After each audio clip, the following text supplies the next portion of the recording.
സുന്ദര, ആ ഞാനൊരു കാര്യം ചോദിച്ചാ നീ സത്യസന്ധമായേ മറുപടി പറയാവൂ. ഉണ്ണികൃഷ്ണ, നിന്നോട് ഞാൻ എന്തെങ്കിലും നുണ പറഞ്ഞിട്ടുണ്ടാ ഉണ്ണികൃഷ്ണ? നീ അതൊക്കെ അവിടെ നിർത്തിയേ. എടാ, ഒരു ബാങ്ക് തൊഴിലാളിയുടെ മകളെ ഒരു ബസ് മുതലാളി കല്യാണം കഴിക്കുന്നതിനെ കുറിച്ച് എന്താണ് നിന്റെ അഭിപ്രായം? ബാങ്ക് തൊഴിലാളിയുടെ മകളെ മനസ്സിലായി, ആ. പക്ഷെ ബസ് മുതലാളി മനസ്സിലായില്ല? ഇല്ല. ഞാനൊരു ക്ലൂ തരാം. അമ്പാടിയിലുണ്ട്, കൈലാസത്തിലില്ല.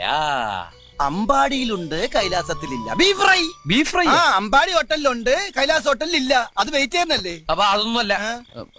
ആ, ആലിലയിൽ കിടക്കും ചൊറിയ പുഴു. ഛേ, ആ. പാമ്പിന്റെ മുകളിൽ ഇങ്ങനെ നൃത്തമാടും. നീല നിറത്തിലുള്ള ഉജാല ഉജാല ഉജാല. വേണ്ട വേണ്ട, എല്ലാം മാക്കി. വെണ്ണ കട്ടു തിന്നുന്നവൻ. മിൽമ പ്രസിഡന്റ്.